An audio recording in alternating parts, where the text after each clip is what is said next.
तो स्वागत है आपका एक बार फिर से हमारे यूट्यूब चैनल डीसी एकेडमी में।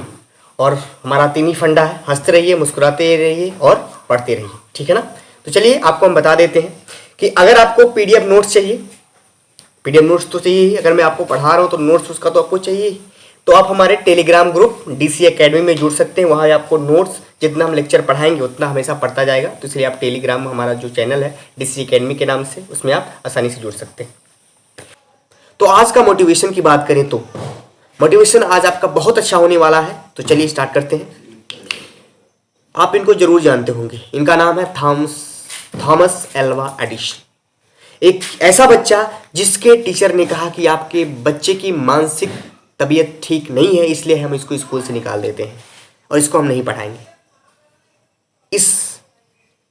ये व्यक्ति जो स्क्रीन पे आपको दिख रहा है, इस व्यक्ति को स्कूल से निकाला गया था इसलिए क्योंकि इसकी मानसिक तबीयत ठीक नहीं थी। इसको पागल करार कर दिया गया था स्कूल के द्वारा, ठीक है। लेकिन यही साइंटिस्ट है, ये बाद में जाकर यही पागल बच्चा एक साइंटिस्ट बना। थॉमस एल्वा एडिसन ने बल्ब की खोज करी थी और वो बल्ब की खोज करी थी, उसने बहुत बार प्रयास किए और उसने 1000 बार प्रयास किया, 1000 बार प्रयास किया, तब जाके वो कामयाब हुआ और तब उसने बल्ब की खोज करी। तो इससे हमें ये सीख मिलती है कि हमेशा प्रयास करते रहो, निरंतर प्रयास करते रहो जब तक आपको लक्ष्य की प्राप्ति ना हो। आप तो थॉमस एल्वा एडिसन जैसे पागल तो नहीं है। उसको पागल करार कर दिया गया था, लेटर दे दिया गया था उसकी मम्मी को कि आपका बच्चा जो है पूरी तरह से कंप्लीटली क्या है, मैड है, पागल है, वो हमारे स्कूल में पढ़ने लायक नहीं है। लेकिन वही बच्चा बाद में जाकर बल्ब की खोज करी और कितनी बार में, 1000 बार में। लोगों ने पूछा कि आप इतनी बार फेल हुए, आपको कैसे? तो उसने कहा कि मैं 999 बार फेल हुआ हूं, मगर मैंने इससे यह सीखा है कि किन चीजों से बल्ब नहीं बनाई जा सकती। इसलिए हमने कहा कि हमेशा परिश्रम करो, कितनी बार हार जाओ मगर अपने हौसले को बुलंद रखो और एक दिन आपको कामयाबी जरूर मिलेगी। तो आप थॉमस एल्वा एडिसन जैसे बनिए। पागल बच्चा साइंटिस्ट बन के दिखाया, ठीक है ना। तो ये दुनिया आपको हमेशा नीचा दिखाने की कोशिश करेगी, आपको हमेशा दबाने की कोशिश करेगी, आपके मनोबल को हमेशा डाउन करने की कोशिश करेगी। तो आप अपने दिल की सुने, आप जैसे हैं बेहतर हैं, आप जैसा कोई नहीं है। तो आज हम पढ़ने वाले क्या है उसके बारे में हम बता देते हैं। आज हम पढ़ेंगे किसके बारे में? एसेक्सुअल रिप्रोडक्शन के बारे में, ठीक है ना। एसेक्सुअल रिप्रोडक्शन की जितने भी टाइप होते हैं उनके बारे में पढ़ेंगे। क्लास 10 का लेक्चर है और लेक्चर 2 हम पढ़ने वाले हैं। अगर आपने लेक्चर फर्स्ट नहीं देखा है तो आप जाके डिस्क्रिप्शन में मैंने उसका लिंक दिया है, जाके आप देख सकते हैं, ठीक है ना। तो चलिए नेक्स्ट की बात करते हैं। तो नेक्स्ट में पढ़ना है बडिंग। बडिंग क्या होता है उसके बारे में हमें जानकारी लेनी है। बडिंग के बारे में पूरी तरह से जानकारी लेंगे। बडिंग क्या है असल में, अगर मैं आपको बताऊं सिंपली में, तो मैं कह सकता हूं कि बडिंग क्या है। बडिंग का मतलब ये होता है कि मान लीजिए कोई पेरेंट्स बॉडी है, ये पेरेंट्स बॉडी है, इसके ऊपर छोटा सा बड आता है, छोटा सा बड आएगा और वो बड तब तक अपने पेरेंट्स से न्यूट्रिशन लेता है जब तक वो मेच्योर नहीं हो जाता है। और जब मेच्योर हो जाता है तो उसकी बॉडी अपने पेरेंट्स से अलग हो जाती है और एक नया इंडिविजुअल बनाता है, ठीक है। लिखा क्या है देखिए, लिखा गया है एक the process in which outgrowth आकार on surface of parents body called as bud. Outgrowth होता है पेरेंट्स के बॉडी पे, उसको बड बोलते हैं। Take nutrition and when mature detach from parents body and become a new individual. वही कह रहा है कि जो बडिंग होता है, बडिंग एक ऐसा प्रक्रिया है जिसमें क्या होता है, छोटा सा बड किसी भी पेरेंट्स के बॉडी के ऊपर बनने लगता है, ठीक है ना। और वो तब तक न्यूट्रिशन लेता है जब तक वो मेच्योर ना हो जाए और उसके बाद वो पेरेंट्स की बॉडी से अलग होता है और एक नया इंडिविजुअल बना लेता है। एग्जाम्पल की बात करें तो इसमें एग्जाम्पल है ईस्ट और हाइड्रा। क्या एग्जाम्पल है? ईस्ट और हाइड्रा। हाइड्रा का नाम आते ही आपको हमेशा याद रहना चाहिए कि जो हाइड्रा एक ऐसा ऑर्गेनिज्म है जो बडिंग और रीजनरेशन दोनों करता है, ठीक है ना। आपको डायग्राम में दिख रहा होगा, देखिए डायग्राम में ईस्ट का बनाया हुआ है, बडिंग इन ईस्ट हो रहा है। पहले में देखिए लिखा है ईस्ट सेल, पहला जो नंबर लिखा है ईस्ट सेल, उसमें आपको दिख रहा होगा एक पेरेंट सेल है। अब देखिए दूसरे में हो रहा है डेवलपिंग, दूसरा जो नंबर है उसमें लिखा है डेवलपिंग बड। तो दूसरे नंबर में देखिए न्यूक्लियस इलांगनेट हो रहा है और वहां पे छोटा सा एक बड बन रहा है। और तीसरे में न्यू बड देखिए बन गया है। उसके बाद देखिए चौथे में चेन ऑफ बड, ढेर सारे बड ऊपर से ऊपर बनते जा रहे हैं। उसके बाद वो सारे बड डीअटैच होंगे और क्या होगा, वो सारे अलग होकर एक नया इंडिविजुअल अपने आप को बना लेंगे। तो हमने क्या सीखा कि जो बडिंग है, बडिंग के बारे में अगर हम बात करें तो बडिंग के बारे में समझ सकते हैं कि बडिंग बहुत ही सिंपल है, लेकिन इसमें कोई टास्क नहीं है। तो बडिंग के बारे में हमने जानकारी ले लिया। अब नेक्स्ट हम पढ़ेंगे, नेक्स्ट में हम पढ़ेंगे फिशन, बाइनरी फिजन के बारे में, ठीक है ना। किसके बारे में? बाइनरी फिजन के बारे में। तो अगर मैं बाइनरी फिजन की बात करूं तो बाइनरी फिजन का मतलब ये होता है कि जब किसी ऑर्गेनिज्म की बॉडी दो या दो से अधिक टुकड़े में ना टूटे। तो बाइनरी फिजन में देखिए लिखा क्या है, ये मैं आपको बता देता हूं, फिर आगे चलता हूं। लिखा है the process in which organism body divide only two part, each part become a new individual, ये लिखा। इसमें कह रहा है कि जो बाइनरी फिजन होता है उसमें किसी भी ऑर्गेनिज्म की बॉडी सिर्फ दो टुकड़े में डिवाइड होती है, हर एक टुकड़ा नया ऑर्गेनिज्म बनाने में सक्षम होता है, ठीक है ना। बाइनरी फिजन में देखिए डायग्राम में दिया है, पहले नंबर पे लिखा है पेरेंट अमीबा, ये पेरेंट अमीबा है। उसके बाद देखिए इसका न्यूक्लियस इलोंगेट करा है दूसरे नंबर में, और इलोंगेशन ऑफ न्यूक्लियस हो चुका है। तीसरे नंबर में देखिए इसमें न्यूक्लियस और साइटोप्लाज्म डिवाइड हो रहे हैं, और चौथे नंबर में देखिए ये दो डॉटर सेल बन चुके हैं अमीबा के, ठीक है ना। नोट पॉइंट में देखिए लिखा है कि नोट पॉइंट का मतलब ये होता है कि जब भी बाइनरी फिजन होगा तो पहले न्यूक्लियस डिवाइड करता है, फिर साइटोप्लाज्म डिवाइड करता है, ठीक है ना। पहले क्या डिवाइड करता है? न्यूक्लियस, फिर साइटोप्लाज्म डिवाइड करता है। एक बार मैं फिर से बताने की कोशिश करता हूँ कि बाइनरी फिजन एक ऐसा प्रोसेस है जिसमें कोई भी ऑर्गेनिज्म, सभी ऑर्गेनिज्म नहीं होते। अगर अमीबा की बात करें तो इसमें जो बाइनरी फिजन होता है इसमें ऑर्गेनिज्म की बॉडी सिर्फ दो टुकड़े में डिवाइड हो जाती है, और हर एक टुकड़ा एक नया इंडिविजुअल बना लेता है। और अगर बाइनरी फिजन होता है, जितने भी लिविंग ऑर्गेनिज्म बाइनरी फिजन करते हैं वो सारे के सारे इमॉर्टल होते हैं, वो अमर होते हैं, ठीक। नोट पॉइंट ये है कि जब भी बाइनरी फिजन होगा तो पहले न्यूक्लियस की डिवीजन होता है और फिर किसका डिवीजन होता है? साइटोप्लाज्म। ये पॉइंट आपको याद रखना है। अब नेक्स्ट हम चलते हैं, नेक्स्ट की बात करेंगे। तो देखिए उसमें लिखा है बडिंग, बडिंग तो हमने बताया है। चलिए अब देखिए नेक्स्ट में लिखा है बोर्ड क्वेश्चन आ गया है, बहुत इंपॉर्टेंट क्वेश्चन, बोर्ड क्वेश्चन। इसमें देखिए लिखा है why the organism done binary fission said to be immortal, और why amoeba said to be immortal. इसमें कह रहा है जितने भी लिविंग ऑर्गेनिज्म बाइनरी फिजन करते हैं वो सारे इमॉर्टल क्यों कहे जाते हैं, या तो पूछ रहा है कि अमीबा को इमॉर्टल क्यों कहा जाता है। डायग्राम में देखिए ऊपर आपको सफेद सा अमीबा का स्ट्रक्चर है, नीचे भी अमीबा का स्ट्रक्चर दिया गया है। तो इसमें देखिए लिखा गया है the organism which done binary fission said to be immortal because parent body act as reproductive unit and parent cell mature and convert into daughter cell. इसमें कह रहा है कि जितने भी ऑर्गेनिज्म बाइनरी फिजन करते हैं वो इमॉर्टल इसलिए कहे जाते हैं क्योंकि उनकी जो पेरेंट बॉडी होती है वही एक तरह की रिप्रोडक्टिव यूनिट की तरह काम करती है, और वो जब पेरेंट बॉडी मैच्योर हो जाती है उसके बाद उनकी बॉडी डिवाइड हो जाती है दो टुकड़े में, तो पेरेंट सेल एक्ट है कि पेरेंट सेल ही डॉटर सेल बन जा रहा है। तो पेरेंट्स ही डॉटर सेल बन जा रहा है, तो पेरेंट्स का खात्मा कहाँ हो रहा है, इसलिए तो इमॉर्टल है, ठीक है ना। आप डायग्राम में भी देख सकते हैं, देखिए इसमें अगर मैं बात करूं, इस डायग्राम में अगर बात करूं मैं, तो इसमें आप देख सकते हैं, इसमें आप देख सकते हैं आसानी से कि इसमें देखिए जो अमीबा का पेरेंट सेल है, अब इससे इसका न्यूक्लियस इलोंगेट हो रहा है, तो जब न्यूक्लियस इलोंगेट हो रहा है तो इसमें यही पेरेंट सेल डॉटर सेल में कन्वर्ट हो जा रहा है, तो ये एक ही बॉडी फिर से डॉटर सेल बन जा रही है, तो इसमें कहाँ वो मर रहा है, उसकी डेथ हो ही नहीं रही, इसीलिए तो इमॉर्टल है, ठीक है ना। अब नेक्स्ट की बात करेंगे, नेक्स्ट में हम पढ़ेंगे स्पोर फॉर्मेशन क्या होता है। स्पोर फॉर्मेशन का मतलब ये होता है कि आपको मैं बता दूं कि जो स्पोर होता है, ठीक है ना, अगर मैं बताऊं स्पोर के बारे में बात करेंगे हम, तो जरा एक बार वीडियो पुश करिए। स्पोर फॉर्मेशन के बारे में देखिए बताया क्या है कि इसमें देखिए बताया this is asexual reproduction in which spore act as a reproductive unit produce inside a case like structure called sporangia and when sporangia burst spore release out in air germinate and become a new individual. Spore formation का मतलब ये होता है कि spore एक cage के अंदर बनता है, इसका नाम है स्पोरेंजिया। स्पोर एक तरह का रिप्रोडक्टिव यूनिट की तरह काम करता है। स्पोर जो होता है स्पोरेंजिया के अंदर बनता है, और जब उसका फेवरेबल कंडीशन आता है तो स्पोरेंजिया भस्ट करता है, वहां से स्पोर रिलीज आउट होते हैं, और उसके बाद वो क्या करते हैं, जर्मिनेट करते हैं, ठीक है ना, और न्यू इंडिविजुअल बन जाते हैं। जैसे हमने कहा ब्रेड मिल्क का नाम सुना होगा आपने, ब्रेड मिल्क, जैसे ब्रेड होता है, ब्रेड में बहुत सारे स्पोर बनते हैं।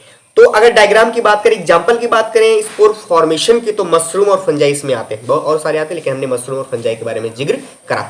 मशरूम को ब्रेड मोल्ड भी कहते हैं। अब इस डायग्राम आप देख सकते हैं, यहाँ देखिए ये पूरा स्पोरेंजिया है, और स्पोरेंजिया के अंदर क्या बन रहा है, स्पोर, ठीक है ना, और ये सब क्या है, हाइफा, ये सब स्ट्राटम, ठीक है ना। तो स्पोर फॉर्मेशन बहुत आसान है, इसमें कोई बड़ी बात नहीं। चलिए अब नेक्स्ट की बात करते हैं, एसेक्सुअल रिप्रोडक्शन स्पोर फॉर्मेशन। देखिए इसमें दिया ये क्वेश्चन है, बहुत इंपॉर्टेंट है। देखिए इसमें नंबर लिखा है 1 2 3 4 5, तो आपको बताना है कि 1 2 3 4 क्या है। तो देखिए जो नंबर 1 है वो स्पोरेंजियम है, और नंबर 2 जो लिखा है वो स्पोर है, और थर्ड जो है वो फूड सोर्स है, जिससे ये जो स्पोर के जितने भी स्ट्रक्चर हैं, या इनको बोल सकते हैं इनका जो हाइफा है, ये क्या फूड सोर्स लेता है, ठीक है ना। और चौथा क्या है, हाइफा, ठीक है ना, जिससे वो अपने बॉडी को अटैच करके रखता है। तो इसमें हमने क्या सीखा कि जो स्पोर फॉर्मेशन होता है, स्पोरेंजिया हुआ है, उसके पार्ट हुए, तो पहला नंबर क्या है, स्पोरेंजियम है जिसमें स्पोर बनेगा, और दूसरा नंबर स्पोर है, और तीसरा क्या है, फूड सोर्स जिससे इनको भोजन मिलता है, और चौथा क्या है, हाइफा, ठीक है ना। ये आपको समझ में आ चुका। चलिए नेक्स्ट चलते हैं। अगर हम नेक्स्ट की बात करेंगे तो अब आता है फ्रेगमेंटेशन। क्या आता है, फ्रेगमेंटेशन। तो फ्रेगमेंटेशन का सीधा सा मुद्दा ये है कि ये ए सेक्सुअल रिप्रोडक्शन का एक पार्ट है। जितना मैं आपको आज पढ़ाऊंगा वो सारे के सारे ए सेक्सुअल के पार्ट ही होंगे, ठीक है ना। तो फ्रेगमेंटेशन क्या है, तो बोलेंगे एक ऐसा प्रोसेस जिसमें ऑर्गेनिज्म की बॉडी डिवाइड होती है फ्रेगमेंट में, और हर एक फ्रेगमेंट ग्रो करता है और बिकम ए न्यू इंडिविजुअल, ठीक है ना। डायग्राम भी आपके सामने दिख रहा है। और मेन पॉइंट ये है इसका कि जो फ्रेगमेंटेशन है ये हमेशा मल्टी सेलुलर ऑर्गेनिज्म में होता है। किसमें, मल्टी सेलुलर ऑर्गेनिज्म में होता है। एग्जांपल है स्पायरोगाइरा, स्पॉन्जिस और साइनोबैक्टीरिया। आप डायग्राम देख सकते हैं, इसमें देखिए पेरेंट्स बॉडी है, इसमें बॉडी इनकी डिवाइड हो रही है, तो हर एक फ्रेगमेंट से एक नया इंडिविजुअल बन जाएगा, ठीक है ना। तो फ्रेगमेंटेशन मल्टी सेलुलर ऑर्गेनिज्म में पाया जाता है, यूनिसेलुलर ऑर्गेनिज्म में इसका कभी नामो निशान नहीं होता है, ठीक है ना। अब अगर हम नेक्स्ट पॉइंट की बात करेंगे, ठीक है ना, वीडियो चल रहा है, हाँ जी, रेटिंग चल रही है, रेटिंग चल रहा है। हाँ। तो अगर हम नेक्स्ट पॉइंट की बात करेंगे तो देखिए रीजनरेशन आता है। रीजनरेशन क्या है, देखिए इसमें लिखा है कि एक ऐसी प्रक्रिया, the process getting back full organism from cuts its body part. Regeneration एक ऐसी प्रक्रिया है जिसमें हम क्या करते हैं, पूरे ऑर्गेनिज्म को पा जाते हैं उसके बॉडी के कटिंग से। अब देखिए रीजनरेशन वही ऑर्गेनिज्म करता है जिसकी बॉडी या तो इंजर्ड हो या तो वो अपने बॉडी को लॉस्ट कर चुका हो। रीजनरेशन सारे लिविंग ऑर्गेनिज्म नहीं कर सकते। रीजनरेशन वही लिविंग ऑर्गेनिज्म कर सकता है जिसकी बॉडी के टिश्यू डैमेज हो चुके हैं या तो वो अपनी बॉडी के कुछ पार्ट को खो दिया है। और रीजनरेशन सारे लिविंग ऑर्गेनिज्म के अंदर नहीं होता है, सिंपल जिनकी बॉडी सिंपल है उन्हीं के अंदर हो सकता है। रीजनरेशन की बात करें तो ह्यूमन का लीवर है वो भी रीजनरेट कर सकता है। और रीजनरेशन देखिए लिखा है, regeneration done by only simple organism which have simple body organisation. तो रीजनरेशन सिर्फ वही ऑर्गेनिज्म कर सकते हैं जिनकी बॉडी का ऑर्गेनाइजेशन जो है सिंपल है, उनकी बॉडी का स्ट्रक्चर जो है सिंपल है। अब देखिए रीजनरेशन दो ऑर्गेनिज्म के बारे में हमने यहाँ देखा है, एक देखिए हाइड्रा का है और एक प्लेनारिया का है। ये दोनों आपको दिख रहा होगा, आप डायग्राम को देख सकते हैं, इसमें कोई बड़ी बात नहीं। चलिए अब हम नेक्स्ट पॉइंट में चलते हैं, बोर्ड क्वेश्चन के बारे में। किसके बारे में, बोर्ड क्वेश्चन के बारे में। तो अगर हम बोर्ड क्वेश्चन के बारे में बात करेंगे तो देखिए इसमें बोर्ड में क्वेश्चन है, difference between fission and fragmentation. बहुत इंपॉर्टेंट क्वेश्चन है, फिशन और फ्रेगमेंटेशन में आपसे क्वेश्चन पूछा तो आप बताएंगे। अगर हम फिजन की बात करेंगे तो यूनिसेलुलर ऑर्गेनिज्म में पाया जाता है, और अगर हम फ्रेगमेंटेशन की बात करेंगे तो मल्टी सेलुलर ऑर्गेनिज्म में पाया जाता है।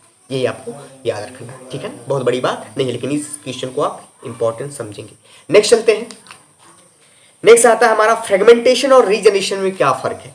तो कहा फ्रेगमेंटेशन में सबकी बॉडी फ्रेगमेंट में डिवाइड हो जाती है, फ्रेगमेंटेशन में ऑर्गेनिज्म की बॉडी फ्रेगमेंट में डिवाइड हो जाती है और हर एक इसका फ्रेगमेंट एक नया इंडिविजुअल बना लेता है। ये मल्टी सेलुलर ऑर्गेनिज्म पाया जाता है। लेकिन अगर रीजनरेशन की बात करें तो कहा रीजनरेशन ऑर्गेनिज्म में तभी होता है जब उसका कोई पार्ट लॉस्ट हो चुका हो, गायब हो चुका हो, या तो उसके पार्ट में कोई डैमेज हो, तब रीजनरेशन होता है। ऐसे में होने वाला रीजनरेशन नहीं है। और रीजनरेशन किस में होता है, प्लेनारिया और हाइड्रा। चलिए अब नेक्स्ट पॉइंट चलते हैं, ये पॉइंट आप याद रखिएगा। नेक्स्ट पे चलते हैं, वेजिटेटिव प्रोपगेशन हम पढ़ने वाले हैं। क्या पढ़ने वाले हैं, वेजिटेटिव प्रोपगेशन। वेजिटेटिव प्रोपगेशन क्या है, it is a form of asexual reproduction. यह एक एसेक्सुअल रिप्रोडक्शन का फॉर्म है where part of plant body such as root, stem, leaf develop into new plant. तो वेजिटेटिव प्रोपगेशन एक ऐसी प्रक्रिया है जिसमें प्लांट के पार्ट जैसे रूट हुआ, स्टेम हुआ, लीफ हुआ, इनसे ये आप प्लांट के पार्ट जैसे रूट, स्टेम, लीफ, ये न्यू प्लांट में कन्वर्ट हो सकते हैं। चाहे प्लांट हो, चाहे रूट हो, चाहे स्टेम हो, चाहे लीफ हो, इनसे नया प्लांट बन सकता है, ठीक है ना। और वेजिटेटिव जो प्रोपगेशन होता है वो दो तरीके का होता है, एक नेचुरल मेथड और एक आर्टिफिशियल मेथड होता है, ठीक। कौन सा, नेचुरल और आर्टिफिशियल। तो चलिए आगे चलते हैं इनके बारे में जानकारी लेने के लिए। तो अगर हम बात करें नेचुरल मेथड की तो इसमें हम कह सकते हैं plant reproduce by naturally with the help of vegetative propagation. तो नेचुरल मेथड में क्या होता है, प्लांट नेचुरली अपने आप को पैदा करता है अपने वेजिटेटिव प्रोपगेशन से। वेजिटेटिव प्रोपगेशन होते हैं ऐसे रिप्रोडक्टिव स्ट्रक्चर जो अपने आप को न्यू प्लांट में तब्दील कर सकते हैं, that is known as vegetative propagation. वो कहाँ होते हैं, वो कुछ पार्ट, जैसे एग्जांपल में देखिए ये दो है, ये ट्यूबर है, ये पोटैटो एक ट्यूबर है, इसमें देखिए बड आ रहा है, तो बड क्या है, एक वेजिटेटिव प्रोपेगुलेंस, ठीक है। ये देखिए ब्रायोफिल्लम है, तो ब्रायोफिल्लम में देखिए यहाँ पे एडवेंटिशियस बड हो रहा है, तो एडवेंटिशियस बड क्या है, वेजिटेटिव प्रोपेगुलेंस। इनके इस तो ब्रायोफिल्लम कैसे पैदा होता है, एडवेंटिशियस बड से पैदा होता है। इसके एडवेंटिशियस बड आते हैं, उसके बाद ये छोटे छोटे प्लांट में प्लांटलेट्स में आ जाते हैं, ये प्लांटलेट्स जमीन पे गिरते हैं, उसके बाद ब्रायोफिल्लम का नया प्लांट आ जाता है। तो आपको ये चीज़ें समझ में आ चुकी हैं। चलिए नेक्स्ट चलते हैं।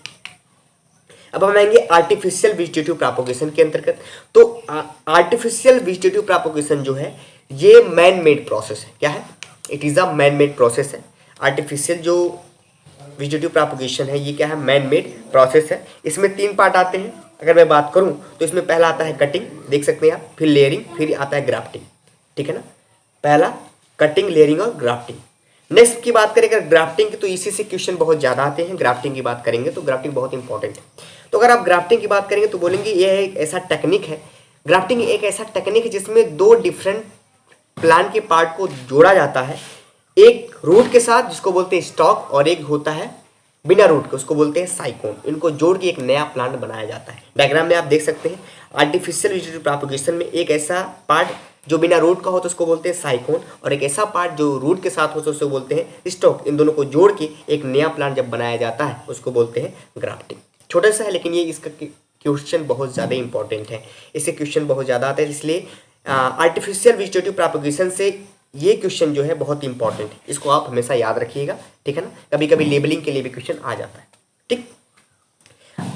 अगर हम बात करें नेक्स्ट की, ठीक है ना, तो नेक्स्ट चलते हैं advantage of vegetative propagation. Vegetative propagation से क्या फायदा है, तो देखिए पहले लाइन में लिखा है it is A cheaper and rapid process. यह बहुत चीपर होता है, सस्ता होता है और बहुत जल्दी से हो जाता है।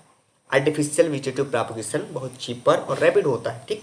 Next, banana, grapes, orange not produce viable seed. जो बनाना, ग्रेप्स और ऑरेंज होते हैं इनके पास वाइएबल सीड नहीं होते हैं, और ये अगर पैदा होंगे तो वेजिटेटिव प्रोपेगेशन से ही पैदा होते हैं, ठीक है ना। तो बनाना, ग्रेप्स और ऑरेंज अगर आपको कहीं भी इनका जर्मिनेशन कराना है या ग्रोथ कराना है तो ये सक्षम नहीं होते हैं कि सीड बना सकें, तो इसलिए किससे पैदा होते हैं, वेजिटेटिव प्रोपेगेशन से। नेक्स्ट देखिए लिखा है survival rate of new plant is 100%। इसका मतलब जितने भी प्लांट आर्टिफिशियल वेजिटेटिव प्रोपेगेशन से पैदा होते हैं उनका सर्वाइवल रेट 100% होता है, लेकिन अगर हम उनको जैसे मान लीजिए सीड से बोते हैं तो उनका सर्वाइवल रेट सिर्फ 10% होता है, ठीक है ना। ये क्वेश्चन बहुत इंपॉर्टेंट है, इसको आप याद रखेंगे।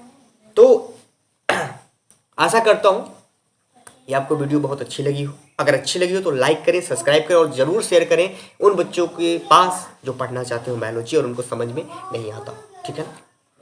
तो हंसते रहिए, मुस्कुराते रहिए, ठीक है ना।